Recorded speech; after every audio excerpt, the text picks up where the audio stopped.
What's up, guys? Cejaman back with a quick little review. So today we're taking a look at the brand new DC Multiverse, the Joker Arkham Asylum, based off of Batman Arkham Asylum. You can see on the top it says 22 moving parts, and it's made by Mcfarlane Toys. I found this at Target. They had tons of these when I went. I'm talking, they probably had about 10 when I had gone to this particular Target. The packaging is very nice. It's similar to all the other figures. So you got the bottom here, and then there is the back. Here are all the other figures that are available. And then the really cool image right there of the Joker. And he does come with a card, which is something I love. Now, one thing I noticed with these figures, they have a lot of space. So you can see the spacing between the box and the figure itself. It seems like they could have added a little bit of more accessories in there with all that room. But enough of the packaging. Let's go ahead and open this up and take a close look at the Joker. Alright, so in the card, you can see the little comic strips in the back. You do get a Mcfarlane base there, which is the black circular base that reads DC. And then you have the card, which I'm not going to take out right now. I'm going to leave these in here. But let's go ahead and bring out the Joker. Alright, guys, so some of the accessories that Joker does come with. He does have a pistol. So you do get that. Check that out. That actually looks really cool. The handle looks nice. I love the silver that they use. There's the front.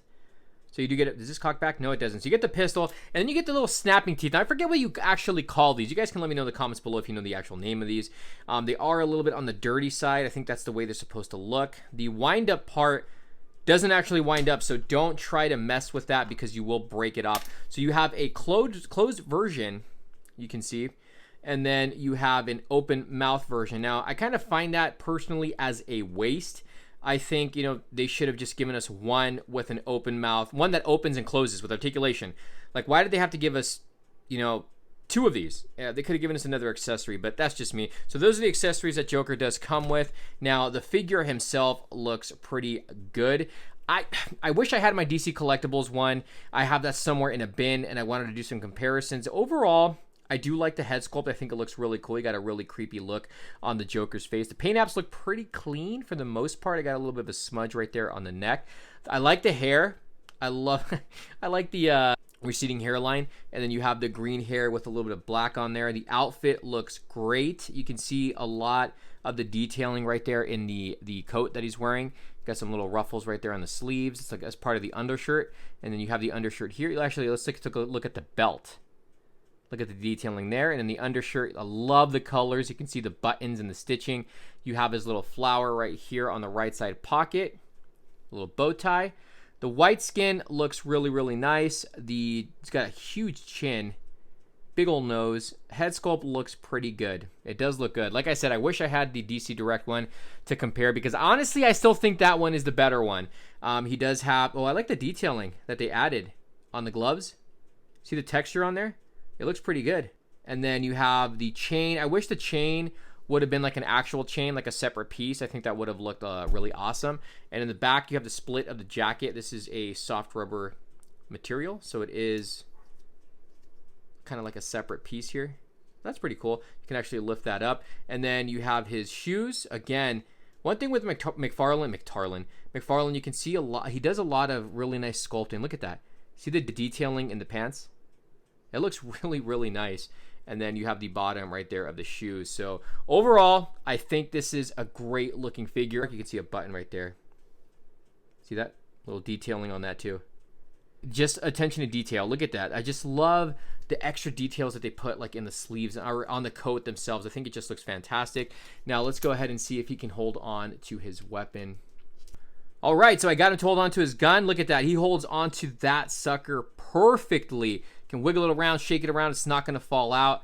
Love how that looks. And then this one has like an open hand, so I'm assuming you can probably somehow put one of the... I don't know if you can. Maybe you hold it from the handle here. You can put one of the teeth on there. I mean, you saw how that kind of holds it. You just stick this sucker right in there, and you can kind of display him like that if you really wanted to.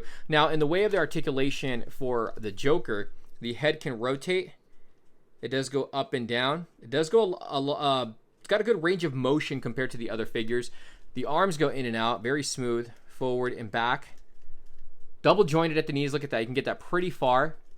He's got upper arm rotation. You can also see he's got that like shoulder articulation right there as well. The hand can rotate. It's on a hinge. The legs go in and out, forward and back. Double jointed at the knees. So you got waist rotation. You can rotate at the waist. Look at that. I love how you can still see the belt throughout all that. And they have the loops in there too. He does have a ab crunch, you can see. Good range of motion. Look at that. And the coat's like a soft rubber material, so you can actually bend him pretty far. The legs, nothing in the lower legs. The foot, he's got the toe articulation. And you got kind of like those like ankle rockers. So very good articulation for the Joker. And here's a little bit of a size comparison next to the Mcfarlane Toys Batman Arkham Asylum Batman figure. So Batman is a little bit taller, or maybe they're the same height. No, I think Batman's a little bit taller. The one thing I can't stand about the Mcfarlane figures, for the most part, at least mine, I can't get them to stand on their own without the bases. So I wish they would fix that problem. Other than that, though, I think these figures are great. But you guys in the comments below, let me know, is it a pickup? Is it a pass? What other figures do you want them to make from the Arkham games? Let me know it down below. And if you have picked this figure up, let me know your overall thoughts on this guy. Thumbs up the video, guys. Subscribe if you guys haven't, and we'll see you soon for more reviews. Later, guys. Oh, come back anytime. Bring your friends.